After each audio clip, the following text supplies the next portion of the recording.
Kita akan belajar firman Tuhan. Mana slide yang saya kirim tadi? Kok nggak ada ya? Oke, mana itu? Ya, kita ambil dari Yohanes 10 ayat 17 yang berbunyi, Bapa mengasihi aku, oleh karena aku memberikan nyawaku untuk menerimanya kembali. Sekali lagi, Bapa mengasihi aku, oleh karena aku memberikan nyawaku untuk menerimanya kembali. Dan ayat ini saya beri judul Injil Natal menuju salib Raja Mesias. Bapak Ibu yang terkasih, Kristus dengan bangga mengatakan bahwa Bapa mengasihi aku oleh karena aku memberikan nyawaku dan untuk menerimanya kembali. Apakah Anda tahu apa alasan Sang Bapa begitu mengasihi firman-Nya yang hidup yang Ia sebut sebagai anak? Karena Yesus Kristus adalah firman-Nya yang hidup, yang sejak kekal berdiam di dalam Dia. Yesus Kristus itu adalah gambaran Allah. Dia adalah stempelnya Allah, di mana seluruh semesta itu bisa dikenali kepada Allah melalui Dia. Bukankah kitab suci telah mencatat, berfirmanlah Allah maka jadilah terang, berfirmanlah Allah jadilah segala sesuatu. Artinya Allah Sang Bapa menjadikan segala sesuatu itu oleh firman yang berdiam di dalam Dia. Maka ketika Anda melihat semesta yang begitu agung, Anda melihat karyanya yang luar biasa, tentu puji-pujian datang dari mulutmu memuliakan namanya. Tapi apakah engkau tahu bahwa ternyata Tuhan menjadikan segala sesuatu oleh firman-Nya yang hidup? Dan firman itulah Yesus Kristus. Firman itu telah menjadi manusia dan dinyatakan sebagai anak tunggal Bapa, penuh kasih karunia dan belas kasih. Dan sebentar lagi kita akan merayakan perayaan Natal. Kita akan menyambut kabar sukacita. Kabar sukacita Natal, di mana kita akan menyambut kelahiran firman hidup itu. Dan Kristus mengatakan, Bapa mengasihi aku, oleh karena aku memberikan nyawaku. Tapi sebelumnya juga Kristus berkata, ya Bapa, permuliakanlah aku dengan kemuliaan yang kumiliki di hadiratmu sebelum dunia ini ada. Artinya apa? Sebelum Dia berinkarnasi ke dunia ini, Dia sudah dikasihi Bapanya sejak kekal. Selain daripada Dia telah dikasihi, tapi terlebih lagi Dia dikasihi oleh Bapanya karena Ia memberikan nyawanya melalui ketaatannya kepada sumbernya untuk memberikan nyawanya bagi dunia. Kenapa Ia memberikan nyawanya? Karena sebuah fakta yang menyakitkan bagi dunia. Ada Injil yang adalah kabar baik karena ada kabar buruk. Kabar baiknya adalah keselamatan telah ditimpakan ke seluruh dunia melalui Yesus Kristus. Kabar buruknya berarti ada kematian. Bapak Ibu, kekristenan bukan seperti filsafat bodoh dunia, di mana Tuhan menciptakan dunia adalah untuk mati. Allah kita sejak semula menciptakan nenek moyang kita Adam dan Hawa untuk tujuan yang kekal. Dia menciptakan dunia ini dengan begitu indah.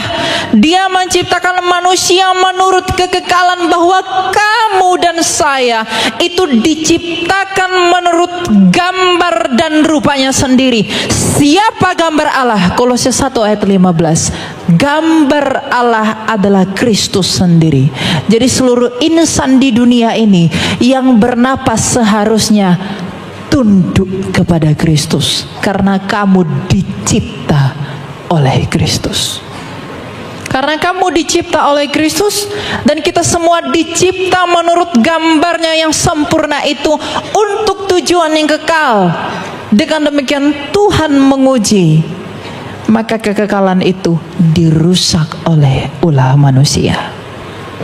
Apa yang merusaknya? Ketidaktaatan yang membuahkan dosa. Dan dosa itulah yang membuat kita semua harus mati. Kabar buruknya adalah kematian, dan kabar baiknya adalah kehidupan. Makanya Tuhan Yesus berkata, barang siapa yang percaya kepadaku, ia akan hidup walaupun ia sudah mati. Dan di dalam Injil Natal, kabar sukacita Natal inilah kita berbicara tentang betapa besarnya kasih Allah itu. Ketika kita berbicara tentang Natal, kita harus berbicara tentang salib. Ketika kita berbicara tentang kelahiran, kita harus berbicara tentang kematian. Karena ketika kita berbicara tentang kematian, kita berbicara tentang kebangkitan. Bapak, Ibu, saudara-saudari yang terkasih, tidak ada yang seperti Kristus di semesta ini.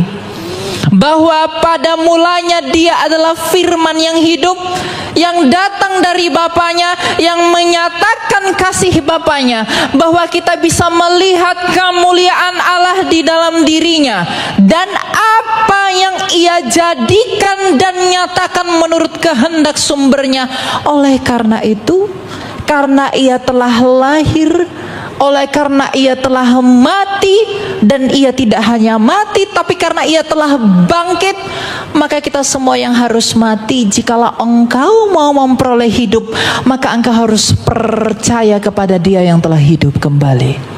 Karena tak satu pun engkau temui jalan di tempat manapun selain di dalam Kristus yang telah hidup kembali. Keagamaan di dunia ini begitu bodoh. Filsafat dunia ini begitu bodoh. Mereka berpikir bahwa mereka bisa mencari kebenaran, dan mereka berpikir bahwa mereka bisa mencari hidup di luar dari Kristus yang hidup kembali. Apakah engkau bisa berharap kehidupan dari yang mati? Apakah engkau bisa berharap kekekalan dari Dia yang tidak kekal? Mungkinkah engkau berharap kebenaran dari Dia yang tidak berbuat benar? Tetapi Kristus sendiri telah dinyatakan untuk memuliakan Allah kita, bahwa tak satu pun yang telah mati namun hidup kembali selain Dia. Siapakah yang telah hidup selain Kristus? Dia lahir memang untuk mati, agar kamu dilahirkan kembali. Dia lahir untuk mati, tapi Dia mati untuk bangkit. Maka ketika dunia ini mengajak kamu, mari tinggalkan Kristusmu itu, mari lupakan Yesusmu itu, jangan percaya kepada Kristusmu, datanglah kepada yang di luar Kristus, agar aku memberikan engkau rupa-rupa dunia. Berapa lama engkau akan bertahan? Berapa lama engkau akan memperoleh segala sesuatu? Tapi kalau pada akhirnya engkau mati, maka saya harus mengatakan, Natal dengan kabar sukacitanya adalah tanda kesederhanaan Allah. Allah yang adalah maha tinggi. Dalam Filipi 2 dikatakan, yang walaupun dalam rupa Allah, Ia tidak menganggap kesetaraan dengan Allah, melainkan mengosongkan dirinya. Natal ini adalah momen di mana kabar baik itu harus kita beritakan. Di mana kabar baik bahwa Ia telah lahir, bahwa Ia telah mati dengan memberikan nyawanya, namun Ia hidup kembali dengan menerimanya kembali.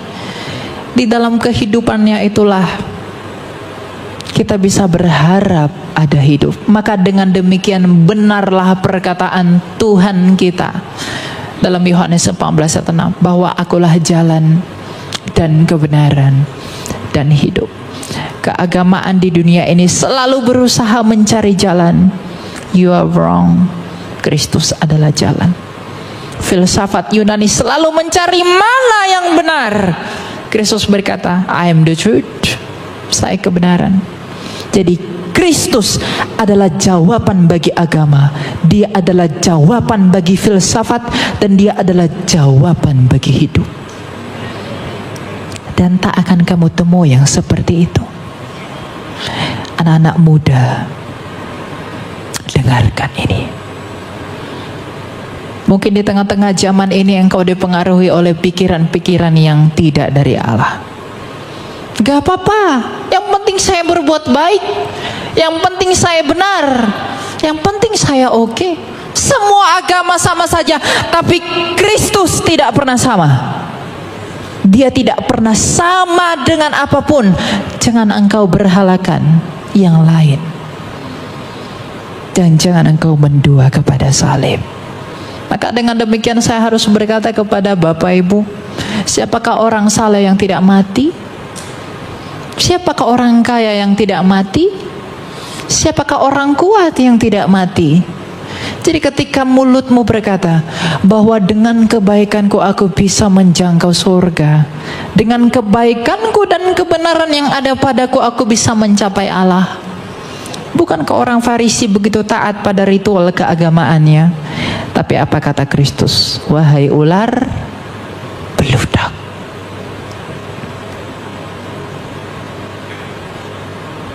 Karena setaat apapun engkau pada aturan agamamu, sehebat apapun engkau dalam berfilsafat, tapi kalau kamu tidak bisa mengalahkan kematian, kamu tetap ditawan oleh kematian. Tapi karena Kristus sendiri telah hidup, dia sendiri telah bangkit, dia sendiri telah menang, dia turun ke dunia orang mati, dia menginjak-injak dan memporak-porandakan kerajaan maut.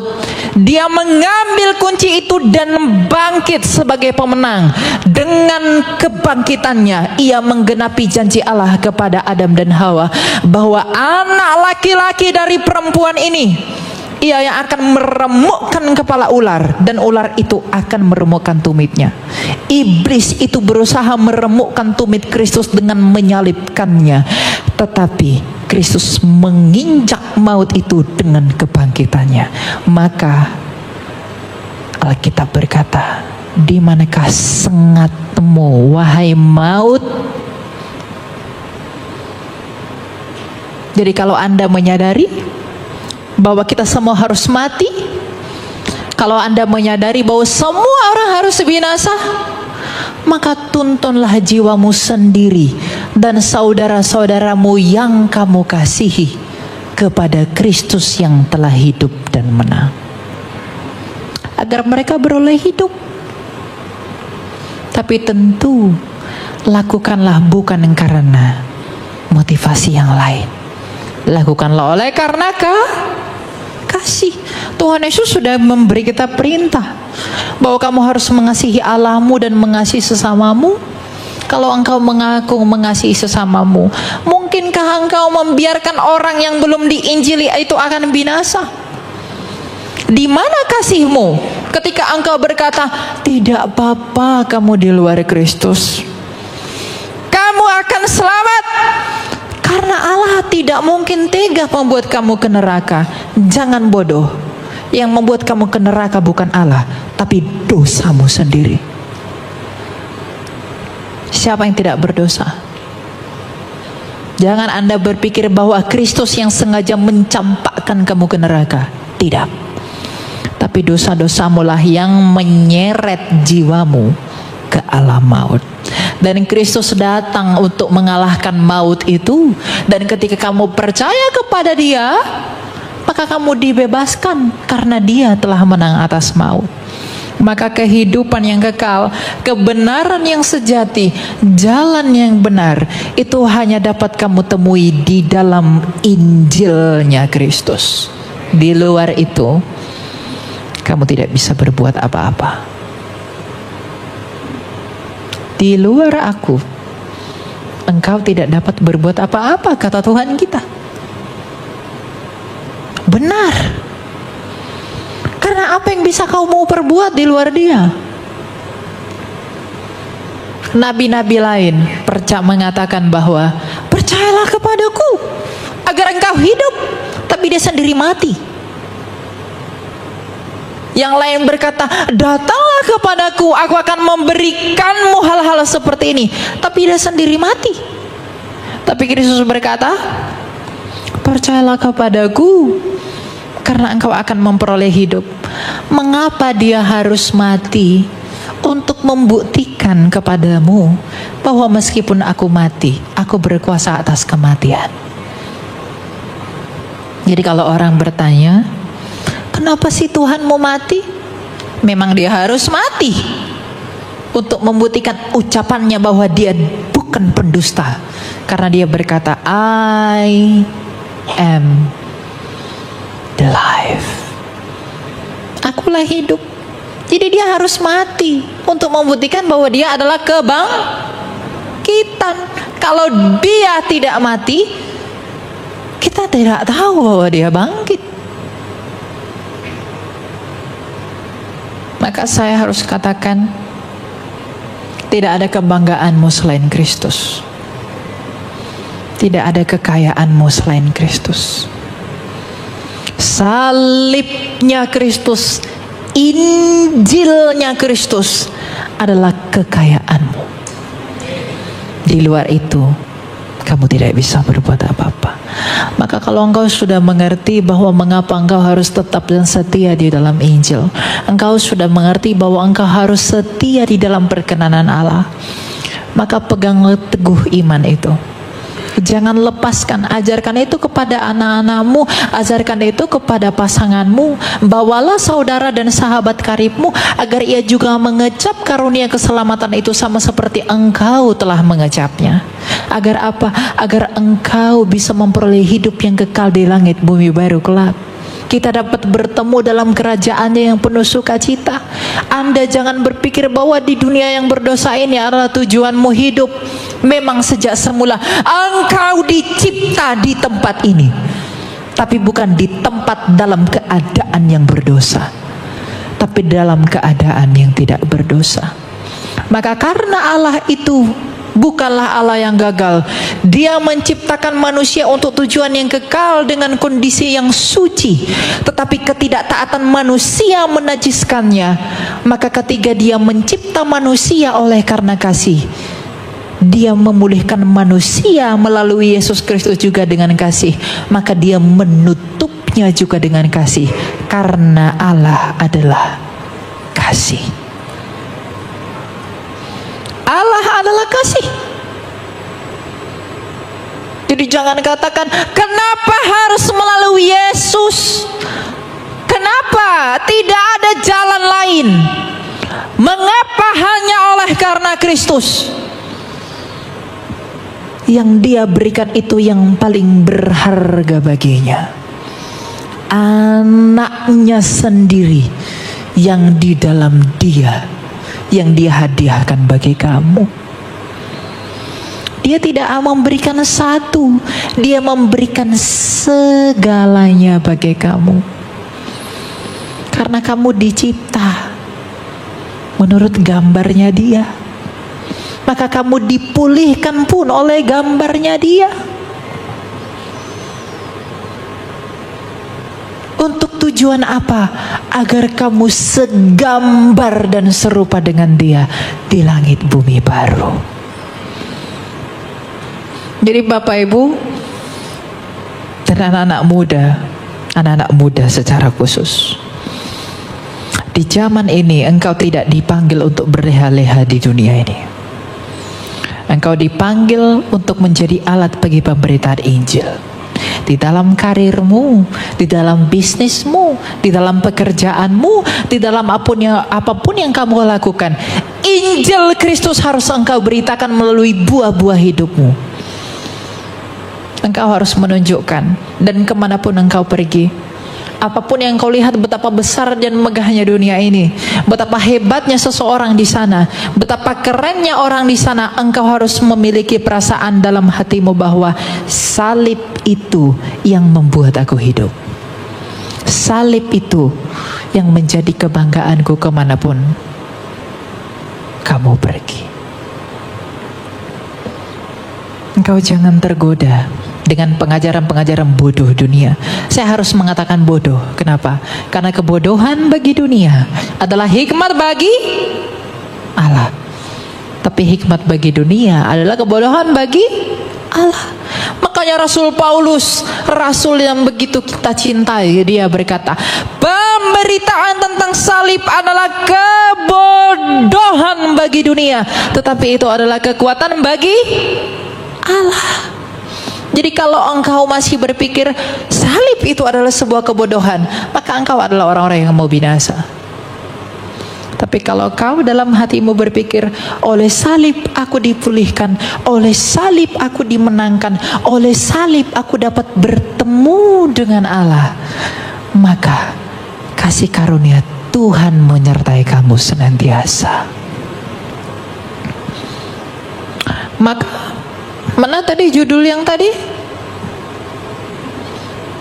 Injil Natal, sukacita, kabar baik Natal, kelahiran Natal itu harus pergi menuju salib Raja Kristus.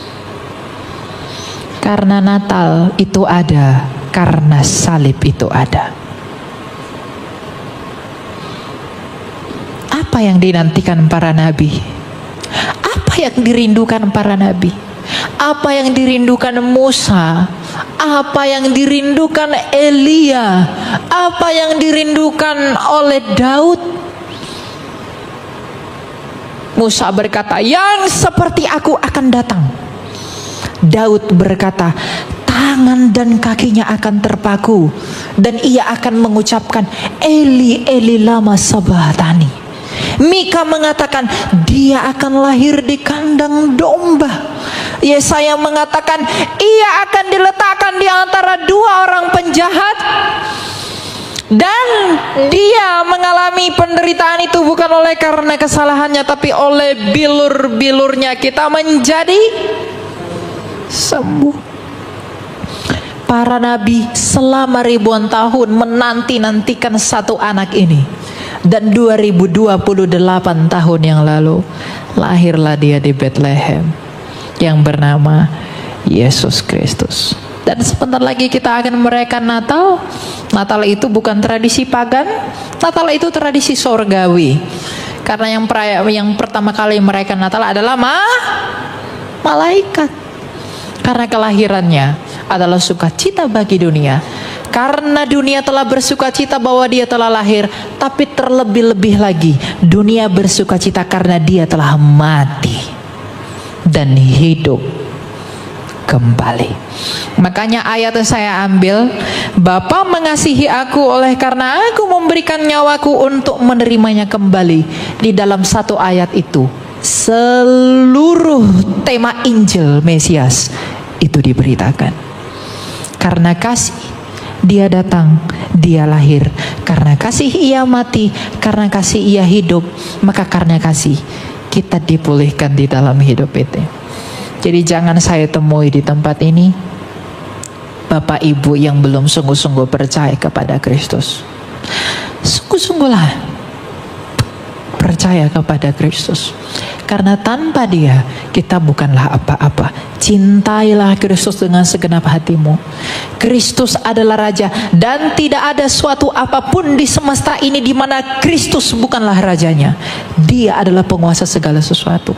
Kristus berkata dalam Matius 28 ayat 17-18 bahwa segala kuasa di sorga dan di bumi telah diberikan kepadaku. Sang Bapa yang Maha Kuasa itu telah menyerahkan kepenguasaan dan ketuhanan itu kepada Kristus yang adalah firman-Nya. Maka di hari pengadilan kelak, ketika dia menghakimi, dia mengenali dan memeteraikan engkau bahwa ia adalah hakim, tetapi sekaligus adalah pembela. Maka tidak ada kebinasaan bagi kita. Dan jangan kecap itu sendirian. Bagikanlah Injil ini. Kita semua dipanggil jadi saksi, bukan? Siapa yang di sini dipanggil berleha-lehalah kau di dunia ini? Bahkan ketika Tuhan menciptakan kita, engkau disuruh dalam Kejadian 1 ayat 28 itu apa? Berkuasalah atas bumi ini, beranak cuculah, penuhilah seluruh bumi. Kita menjadi penguasa atas bumi ini. Tapi karena dosa ada, maka dosa yang menjadi penguasanya. Maka agar kembali pada keadaan yang semula,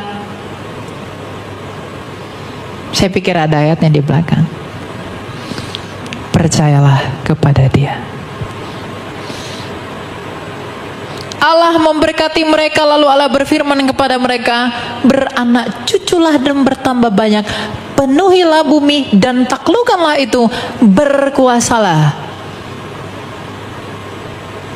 atas ikan-ikan di laut dan burung-burung di udara dan segala binatang dan merayap di bumi. Penguasa itu artinya Tuhan. Jadi dia bahasa Yunani kurios. Jadi kita memang adalah penguasa di bumi ini sejak semula. Karena memang kita dicipta di sini. Tapi dosa itu telah merusak segala sesuatu. Tetapi salib Kristus, Injil Kristus telah memulihkan segala sesuatu. Karena Ia telah berkata di kayu salib, tete lestai, sudah selesai. Sebagai penutup, pada akhirnya saudara-saudariku yang terkasih di dalam nama Tuhan, ketika Anda sudah mengerti bahwa mengapa Anda harus percaya kepada Kristus, mengapa Anda harus datang kepada Kristus, dan mengapapun Anda harus dipanggil untuk menjadi alat bagi kemuliaan Kristus, terlebih anak-anak muda, gunakanlah segala talenta yang ada padamu untuk menginjili semua orang. Injililah semua orang di dalam apapun yang kamu miliki. Kamu boleh berambisi jadi kaya, kamu boleh berambisi jadi kuat, kamu boleh berambisi menjadi bijaksana. Tetapi Nabi Yeremia memperingatkan kamu, janganlah kamu bermegah karena kekayaanmu, kekuatanmu, dan kebijaksanaanmu, tapi biarlah engkau bermegah oleh karena engkau mengenali dan memahami bahwa Allah Tritunggal itu adalah Allah yang penuh belas kasih, keadilan, dan kebenaran. Belas kasih dinyatakan oleh Sang Bapa, keadilan dinyatakan oleh firman yang hidup di dalam salib itu, dan kebenaran itu dimeteraikan oleh Roh Kudus. Maka di dalam kepenuhan Allah Tritunggal, engkau mengenali siapa Allah yang sejati. Maka teguhlah dan diamlah di dalam Injil itu, berbuah lebat dan pergilah ke seluruh bangsa, agar ketika engkau mati, engkau mengucapkan apa yang diperkatakan Rasul Paulus, bahwa hidupku adalah Kristus dan matiku adalah keuntungan. Aku mengatakan hal ini kepada Bapak Ibu bukan karena aku sendiri telah sempurna di hadapan Allah. Aku adalah orang berdosa, sama seperti engkau adalah orang berdosa. Mungkin aku juga adalah orang yang paling berdosa daripada engkau yang duduk di sana. Tapi mengapa aku harus menyatakan ini? Aku menyatakan ini agar di dalam keberdosaanku lah kemuliaan Allah dinyatakan. Jikalau ada tertulis bahwa di dalam kelemahan Rasul Paulus kuasa Kristus menjadi nyata, apakah aku tidak dapat mengatakan bahwa di dalam keberdosaanku lah kemuliaan Allah dinyatakan melalui pengampunannya di dalam Injil. Berbahagialah dan setialah untuk selama-lamanya. Pergilah dan berbuahlah. Tuhan memberkati.